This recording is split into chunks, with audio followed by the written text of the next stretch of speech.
Hello dear students, welcome back. चलिए आज हम नेक्स्ट टॉपिक स्टडी करते हैं। नेक्स्ट टॉपिक हमारे पास क्या है? Surface area and volume of sphere. So surface area and volume of sphere पढ़ने से पहले चलिए हम ये देखते हैं स्फीयर क्या होता है। तो देखिए हम स्फीयर को डिफाइन कर सकते हैं, the set of all points in a space which are equidistant from a fixed point is called a sphere. देखिए जैसा कि आपको यहाँ पे डायग्राम में दिख रहा है, डायग्राम से आपको क्लियर हो रहा होगा कि स्फीयर क्या है। देखिए sphere set of all those points in a space which are equidistant from a fixed point. देखिए जैसे कि यहाँ पे आपको एक स्फीयर बना के दिखाया गया, तो यहाँ पे आप देखिए ये जो स्पेस है, स्पेस में वो पॉइंट जो कि क्या है किसी एक फिक्स पॉइंट से इक्वल डिस्टेंस पे, उन सभी पॉइंट्स के कलेक्शन को हम क्या बोलेंगे? स्फीयर बोलेंगे। कलेक्शन को क्या बोलेंगे हम? स्फीयर। मतलब सभी पॉइंट्स पूरे स्पेस में, सभी पॉइंट्स जो कि किसी एक फिक्स पॉइंट से इक्वल डिस्टेंस पे हैं, तो उसको हम क्या बोलेंगे? उन सभी पॉइंट्स के कलेक्शन को हम क्या बोलेंगे? स्फीयर बोलेंगे। आप डिफाइन कर सकते हैं, the set of all points in space which are equidistant from a fix point is called sphere. अब डेली लाइफ में आप डिफरेंट स्फेरिकल शेप तो देखते ही रहते हैं। आप क्रिकेट बॉल तो देखे ही होंगे, मोस्ट ऑफ लोग क्रिकेट खेलते ही हैं, ठीक है। आप नहीं भी खेलते तो क्रिकेट बॉल देखते ही हैं। तो आपके पास जो मतलब क्रिकेट बॉल जो है वो किस शेप का है? वो स्फेरिकल शेप का है, क्योंकि आप देख रहे हैं कि जो आपके पास बॉल है, बॉल के सरफेस पे जितने भी पॉइंट्स हैं वो किसी एक पॉइंट से फिक्स डिस्टेंस या आप बोल सकते हैं इक्वल डिस्टेंस पे। आई होप ये चीज आपको समझ में आई होगी। अब देखिए स्फीयर में हमारे पास क्या होगा? Radius of sphere and diameter of sphere. तो पहले देखिए डायमीटर ऑफ स्फीयर क्या होता है। तो आप कह सकते हैं a line segment through the centre of sphere and with the end points on the sphere is called diameter of sphere. ये कहा क्या जा रहा है? ऐसा कोई लाइन सेगमेंट जो कि स्फीयर के सेंटर से पास करता हो और लाइन सेगमेंट का जो एंड पॉइंट है, या फिर बोल सकते लाइन सेगमेंट का जो एंड्स है वो कहाँ हो? वो स्फीयर पे हो। कहाँ हो? लाइन सेगमेंट का एंड कहाँ है? स्फीयर को। जैसे देखिए ये AB लाइन सेगमेंट स्फीयर के सेंटर से पास करें, यहाँ पे O को हम स्फीयर का सेंटर बोले, सेंटर से पास कर रही है। और ये जो AB लाइन सेगमेंट का एंड पॉइंट है ये कहाँ है? सरफेस पे, या बोल सकते हैं ये कहाँ है? स्फीयर पे है। फर्दर ये MN लाइन सेगमेंट की बात करें तो MN लाइन सेगमेंट देखिए ये सेंटर से पास कर रही है, और ये MN लाइन सेगमेंट का जो एंड पॉइंट है ये कहाँ है? ये स्फीयर पे है। और ये डायमीटर का हाफ जो होगा वो क्या होगा? रेडियस होगा। तो हम कह सकते हैं कि वो लाइन सेगमेंट जो स्फीयर के सेंटर को स्फीयर पे किसी पॉइंट से ज्वाइन करे उसको हम क्या बोलेंगे? Radius of sphere. मतलब ये देखिए ये जो लाइन सेगमेंट OP है ये क्या है? यहाँ पे रेडियस है। आप बोल सकते हैं the line segment which join centre of sphere to any point on the sphere is called radius of sphere. Further चलिए देखिए हम एज्यूम कर लेते हैं कि हमारे पास कोई स्फीयर है जिसका रेडियस क्या है? R unit. अगर स्फीयर का रेडियस R यूनिट है तो सरफेस एरिया ऑफ स्फीयर क्या हो जाएगा? ये हो जाएगा 4πr² यूनिट स्क्वायर। ध्यान दीजिएगा, अगर आपके पास कोई स्फीयर है, स्फीयर का रेडियस आपके पास कितना है? स्फीयर का रेडियस है आपके पास R यूनिट, तो आप कहेंगे कि स्फीयर का जो सरफेस एरिया है ये कितना है? 4πr²। आई होप आपको ये चीज समझ में आ रही होगी। अब देखिए आप इसको कैसे समझ सकते हैं? आप इसको इस चीज से समझ सकते हैं, एक एक्टिविटी कर सकते हैं। आप क्या कर सकते हैं? देखिए अगर आपके पास कोई स्फीयर है, स्फीयर का रेडियस क्या है आपके पास? R। रेडियस क्या एज्यूम किया आपने? R एज्यूम किया है। इसका जो एरिया है ये उन 4 सर्कल्स के एरिया के इक्वल है जिनका कि रेडियस क्या है आपके पास? R। ध्यान दीजिएगा आपने यहाँ पे क्या एज्यूम किया है कि स्फीयर का रेडियस क्या है? R है। तो ये जो स्फीयर का आउटर सरफेस है इसका एरिया क्या होगा? उन 4 सर्कल्स के एरिया के इक्वल होगा जिनका की रेडियस क्या है? अगेन R है। तो यहाँ पे देखिए एक सर्कल का एरिया क्या हो जाएगा? πr²। तो 4 सर्कल्स एरिया है, तो मतलब जो 4 सर्कल हैं उनका रेडियस आपके पास R है, तो 4 सर्कल का एरिया कितना हो जाएगा? 4πr²। और यही किसके इक्वल होगा? यही इक्वल होगा surface area of this sphere. तो आप कह सकते हैं surface area of sphere is equals to 4πr²। Further देखिए हेमिस्फीयर क्या होता है? तो आप कह सकते हैं a plane through the centre of sphere divide the sphere into 2 equal parts each of which is called hemisphere. जैसे कि आपके पास कोई स्फीयर है, तो आप देख रहे हैं कि ऐसा कोई प्लेन जो सेंटर से पास कर रहा है वो स्फीयर को 2 इक्वल पार्ट में डिवाइड करेगा, एंड ये जो दोनों पार्ट्स हैं ये क्या हो जाएंगे? आपके पास हेमिस्फीयर हो जाएंगे। अगर आप किसी हेमिस्फीयर का रेडियस R यूनिट एज्यूम करते हैं तो इस हेमिस्फीयर का कर्व सरफेस एरिया जो होगा वो क्या हो जाएगा? 2πr² unit square. देखिए रेडियस आपने क्या एज्यूम किया है, आर यूनिट, रेडियस आपने आर यूनिट एज्यूम किया है, तो इसका कर्व सरफेस एरिया जो होगा वो क्या हो जाएगा 2 पाई आर स्क्वायर। देखिए जो आपके पास स्फीयर है, स्फीयर का कर्व सरफेस एरिया कितना है, ये आपके पास 4 पाई आर स्क्वायर। हेमिस्फीयर क्या है, स्फीयर का हाफ हो गया, तो इसका कर्व सरफेस एरिया कितना हो जाएगा 2 पाई आर स्क्वायर। और यहाँ पे देखिए जो आपके पास हेमिस्फीयर है इसमें आपको सर्कुलर फेज भी मिलेगा, तो सर्कुलर फेज का जो एरिया होगा ये कितना हो जाएगा, ये हो जाएगा पाई आर स्क्वायर, क्योंकि आप जानते हैं एरिया ऑफ सर्कल क्या है, पाई आर स्क्वायर। तो आप कह सकते हैं area of circular face is equal to pi r square unit square. So आप total surface area find out कर लीजिए। टोटल सरफेस एरिया क्या हो जाएगा, देखिए area of curve surface plus area of this circular face. तो total surface area क्या हो जाएगा 2 pi r square plus pi r square unit square, और इसको हम लिख सकते हैं 3 pi r square unit square. So आप कह सकते हैं curve surface area of hemisphere 2 pi r square, area of circular face pi r square, and total surface area ये क्या आ जाएगा 3 पाई आर स्क्वायर, जहां पे आर क्या है, रेडियस ऑफ हेमिस्फीयर। फर्दर चलते हैं, स्फेरिकल सेल क्या होता है। देखिए हम कह सकते हैं a solid enclosed between two concentric spheres is called spherical shell. देखिए पहले तो आपने स्फीयर ड्रॉ कर लिया, तो स्फीयर का एक सेंटर होगा, अब हम क्या कर रहे हैं उसी सेंटर से एक और स्फीयर ड्रॉ कर रहे हैं, तो वो सॉलिड जो कि दोनों कॉन्सेंट्रिक स्फीयर से इनक्लोज्ड हो, आप कह सकते हैं देखिए यहाँ पे आपने नोट किया a solid enclose between two concentric spheres is called spherical shell. जैसे देखिए यहाँ पे आपको डायग्राम में दिख रहा है, यहाँ पे देखिए एक आपके पास आउटर यहाँ पे दिख रहा है, ये स्फीयर है, एक इनसाइड भी स्फीयर दिख रहा है, तो ये बीच में ये देखिए यहाँ पे आपके पास सरफेस है, मतलब ये देखिए यहाँ पे आपको दिख रहा है ना, यहाँ पे मटेरियल है, बीच में क्या है, खाली है, यहाँ पे मटेरियल है नहीं, या बोल सकते हैं बीच में वैकेंट है, यहाँ पे एयर होगा, ठीक है। तो ये क्या है आपके पास, ये है स्फेरिकल सेल, ये क्या है स्फेरिकल सेल, या आप इसको बोल सकते हैं होलोस्फीयर। क्या बोल सकते हैं इसको, होलोस्फीयर। इस बात को समझिएगा, जैसे देखिए यहाँ पे आपको कट करके दिखाया गया है, तो यहाँ पे इनसाइड क्या है, यहाँ इनसाइड खाली है, कोई मटेरियल नहीं है, इनसाइड यहाँ पे एयर भरा हुआ है, और ये देखिए यहाँ पे एक आउटसाइड स्फीयर है और क्या है आपके पास इनसाइड स्फीयर है। आई होप आप इस चीज को समझ गए होंगे। अब इसका हम टॉप व्यू आपको यहाँ पे दिखा रहे हैं, देखिए टॉप व्यू है, तो टॉप व्यू में आपको एक लार्जर सर्कल दिखेगा, एक स्मॉलर सर्कल दिखेगा, आप बोल सकते हैं 2 कॉन्सेंट्रिक सर्कल्स दिखेंगे जिनके रेडियस क्या है यहाँ पे डिफरेंट है। एक रेडियस हमने एज्यूम किया R1 यूनिट और दूसरा रेडियस एज्यूम किया है R2 यूनिट। तो देखिए हम एज्यूम कर लेते हैं कि एक्सटर्नल रेडियस क्या है हमारे पास R1 यूनिट और इंटरनल रेडियस क्या है हमारे पास R2 यूनिट। तो हम कह सकते हैं एक्सटर्नल सरफेस एरिया S1 ये क्या हो जाएगा 4 पाई R1 स्क्वायर यूनिट स्क्वायर, और इंटरनल सरफेस एरिया S2 ये क्या हो जाएगा 4 पाई R2 स्क्वायर यूनिट स्क्वायर।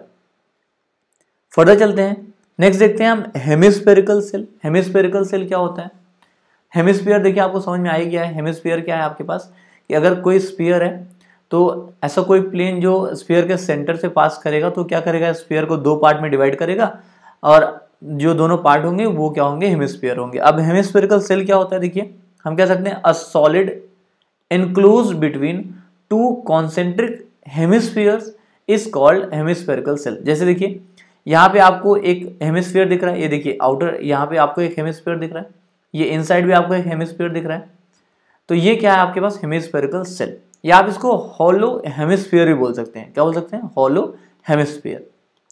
तो एज्यूम कर लीजिए outer and inner radius of hemispherical shell क्या है आपके पास R1 unit and R2 unit. तो आउटर कर्व सरफेस एरिया ये जो है ये क्या हो जाएगा आपके पास 2 pi R1 square unit square. Inner curve surface area ये क्या हो जाएगा आपके पास, देखिए 2 पाई R2 स्क्वायर यूनिट स्क्वायर। और ये देखिए ये जो टॉप सरफेस है ये आपके पास क्या दिख रहा है, सर्कुलर रिंग दिख रहा है।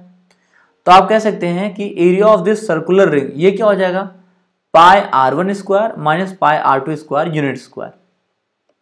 इसको देखिए आप फर्दर नोट कर सकते हैं, क्या लिख सकते हैं, पाई in bracket R1 plus R2 bracket close in another bracket R1 minus R2।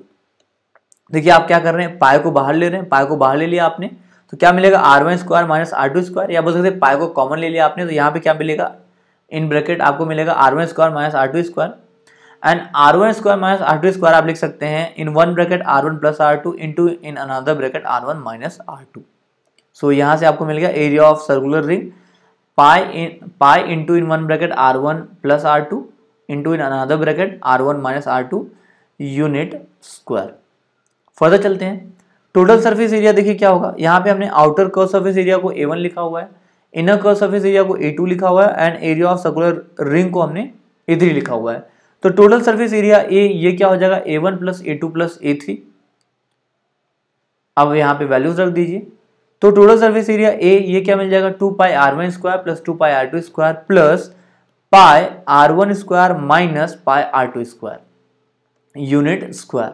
इसको फर्दर सॉल्व कर दीजिए। देखिए आप यहाँ से इन दोनों टर्म से 2 पाई कॉमन ले सकते हैं। 2 पाई कॉमन लिया तो आपको क्या मिलेगा, 2 पाई देखिए कॉमन ले लिया तो यहाँ पे आपको बचा R1 स्क्वायर और यहाँ पे क्या बचा आपको R2 स्क्वायर। या बोल सकते हैं यहाँ पे आपको R1 स्क्वायर दिख रहा है, यहाँ पे R2 स्क्वायर दिख रहा है, तो आप लिख सकते हैं 2 पाई कॉमन लिया तो ब्रैकेट में क्या मिला R1 square plus R2 square plus इन दोनों से यहाँ से आप पाई कॉमन ले सकते हैं और फिर क्या मिलेगा in one bracket R1 square minus R2 square and R1 square minus R2 square को आप लिख सकते हैं R1 plus R2 in one bracket and in another bracket R1 minus R2। तो यहाँ पे आपको क्या मिलेगा pi in one bracket R1 plus R2 bracket close into R1 minus R2। So आपको टोटल सर्फेस एरिया मिल गया A is equal to in one bracket 2 pi in one bracket R1 square plus R2 square bracket close plus pi in one bracket R1 plus R2 bracket close into another bracket R1 minus R2 unit square. तो ये जो फॉर्मूले हैं आपके पास sphere के, surface area of sphere, surface area of hemisphere, surface area of spherical shell and surface area of hemispherical shell, या बोल सकते हैं हॉलो हेमिस्फीयर, ये सभी जो आपके पास फॉर्मूले हैं इन सभी फॉर्मूलों को आप क्या करिएगा लर्न करिएगा। चलिए कुछ एग्जाम्पल देखते हैं। फर्स्ट एग्जाम्पल क्या देखिए, फर्स्ट एग्जाम्पल है find the surface area of a sphere of radius 7 centimetre. आपको क्या करना है, आपको सरफेस एरिया फाइंड आउट करना है स्फीयर का जिसका रेडियस कितना है 7 सेंटीमीटर। तो यहाँ पे देखिए गिवन क्या है, radius of sphere 7 centimetre, radius of sphere क्या गिवन है आपको 7 सेंटीमीटर। और आप जानते हैं सरफेस एरिया ऑफ स्फीयर ये क्या होता है 4 पाई R स्क्वायर, तो रेडियस को हम यहाँ R बोले हुए हैं तो सरफेस एरिया क्या मिल गया आपको 4 पाई R स्क्वायर। R की वैल्यू रख दीजिए यहाँ पे, तो surface area S is equal to क्या मिल जाएगा 4 into 22/7 into 7 into 7 centimetre square. इसको फर्दर सॉल्व कर दीजिए तो S इज इक्वल टू मिल जाएगा 4 इंटू 22 इंटू 7 सेंटीमीटर स्क्वायर। देखिए आप क्या कर रहे हैं यहाँ 7 से 7 कैंसिल कर दे रहे हैं तो आपको मिल गया 4 into 22 into 7 centimetre square and इसको फर्दर सॉल्व करेंगे तो S इज इक्वल टू मिल जाएगा 616 सेंटीमीटर स्क्वायर। तो देखिए क्वेश्चन कितना सिंपल था, आपको रेडियस की वैल्यू गिवन थी और आपको सरफेस एरिया फाइंड आउट करना था और आपने फॉर्मूला पढ़ा हुआ है। सरफेस एरिया क्या है आपके पास, ये है 4 पाई रेडियस स्क्वायर, यहाँ पे रेडियस की वैल्यू रखिए और आपको आंसर मिल गया। अच्छा देखिए ऐसा भी हो सकता है अगर आपको डायमीटर गिवन हो और आपको सरफेस एरिया पूछ लिया जाए तो आप क्या करेंगे। अगर आपको डायमीटर गिवन है और सरफेस एरिया पूछा गया तो आप क्या करेंगे, डायमीटर की हेल्प से रेडियस फाइंड आउट कर लेंगे, क्योंकि आप जानते हैं रेडियस इज इक्वल टू क्या होता है डायमीटर बाई 2। तो डायमीटर की हेल्प से रेडियस फाइंड आउट करेंगे और रेडियस की हेल्प से आप क्या करेंगे सरफेस एरिया फाइंड आउट कर लेंगे। अच्छा ऐसा भी हो सकता है कि सरफेस एरिया गिवन हो आपको स्फीयर का और रेडियस पूछ लिया जाए, तब आप क्या करेंगे, तब आप ये फॉर्मूला जो है आपके पास surface area of sphere equal to 4 pi square, यहाँ पे सरफेस एरिया की वैल्यू रखेंगे आपको रेडियस मिल जाएगा। अच्छा ऐसा भी क्वेश्चन हो सकता है कि सरफेस एरिया गिवन हो और आपको डायमीटर पूछ लिया जाए, तो आप क्या करेंगे, अगेन ये जो आपके पास सरफेस एरिया का फॉर्मूला है यहाँ पे सरफेस एरिया की वैल्यू रखेंगे, रेडियस फाइंड आउट करेंगे और आप जानते हैं diameter is equal to twice of radius, तो आपको डायमीटर की वैल्यू मिल जाएगी। सो आई होप क्वेश्चन समझ में आया होगा और जो कंसेप्ट हमने आपको समझाया ये भी आपको समझ में आया होगा। चलते हैं नेक्स्ट क्वेश्चन की तरफ। नेक्स्ट क्वेश्चन क्या है देखिए, find the curve surface area and total surface area of a hemisphere of radius 21 centimetre. अब देखिए आपको क्या फाइंड आउट करना है, curve surface area and total surface area of hemisphere जिसका रेडियस कितना है 21 सेंटीमीटर। तो चलिए इसको सॉल्व कर लेते हैं। गिवन क्या है, रेडियस ऑफ हेमिस्फीयर जिसको कि हम R लिख रहे हैं ये कितना है 21 सेंटीमीटर। अब देखिए curve surface area of hemisphere क्या होता है, ये होता है 2 पाई R square. Curve surface area को हम क्या लिख रहे हैं S लिख रहे हैं। सो S इज इक्वल टू क्या हो जाएगा 2 into 22/7 into 21 into 21 centimetre square. इसको फर्दर सॉल्व करेंगे तो S इज इक्वल टू क्या मिल जाएगा 2 into 22 into 21 into 3 centimetre square. So यहाँ से S इज इक्वल टू क्या मिल जाएगा 2772 सेंटीमीटर स्क्वायर। ये क्या मिल गया हमको, ये मिल गया curve surface area of hemisphere और हमको फाइंड आउट करना है total surface area of hemisphere. तो देखिए हम लिख सकते हैं total surface area of hemisphere क्या होता है, ये होता है 3πr²। यहाँ पे वैल्यूज रख दीजिए। अब total surface area of hemisphere को हम क्या एज्यूम करें, यहाँ पे S1 एज्यूम करें। तो S1 इज इक्वल टू क्या, 3πr²। वैल्यूज रखेंगे तो हमको क्या मिलेगा, S1 is equal to 3 × 22/7 × 21 centimetre square. इसको फर्दर सॉल्व कर लीजिए। इसको फर्दर सॉल्व करेंगे तो S1 इज इक्वल टू मिल जाएगा 3 × 22 × 21 × 3 सेंटीमीटर स्क्वायर। यहाँ पे इसको फर्दर सॉल्व करेंगे तो आपको S1 इज इक्वल टू मिल जाएगा 4158 सेंटीमीटर स्क्वायर। S1 क्या है, टोटल सरफेस एरिया। तो सो हम कह सकते हैं टोटल सरफेस एरिया क्या हो गया, 4158 centimetre square. And curve surface area हमको क्या मिला यहाँ पे, 2772 सेंटीमीटर स्क्वायर। आई होप जो क्वेश्चन आपको यहाँ पे बताया गया सभी क्वेश्चन आपको अच्छे से समझ में आ गए होंगे। देखिए जो आपको फॉर्मूला यहाँ पे समझाया गया है, फॉर्मूला आप अच्छे से नोट कर लीजिए नोटबुक में। जो फॉर्मूला दिया गया है आपको, फॉर्मूला आप अच्छे से लर्न कर लीजिए। देखिए आप फॉर्मूला अच्छे से लर्न किए रहेंगे तो क्वेश्चन आप आसानी से सॉल्व कर पाएंगे। इसके पहले भी हमने देखिए surface area and volume of different 3D shapes study किया हुआ है, तो कंसेप्ट हमने ऑल ओवर स्टडी कर ही लिया है। बस आपको अब यहाँ पे सिर्फ फॉर्मूला अच्छे से लर्न कर लेना है, क्योंकि कंसेप्ट नहीं बदलने वाला है। अभी तक हम लोगों ने इसके पहले जो surface area and volume of 3D shapes पढ़ा हुआ है, सो जो कंसेप्ट वहाँ पे यूज़ कर रहे थे ना, वही कंसेप्ट यहाँ पे भी यूज़ करेंगे। सो कंसेप्ट नहीं चेंज होगा हमारा, चेंज क्या होगा, फॉर्मूला। तो अगर आप फॉर्मूला अच्छे से लर्न किए रहेंगे सो क्वेश्चन आप आसानी से सॉल्व कर पाएंगे। सो आज के लिए इतना ही, मिलते हैं अगली क्लास में।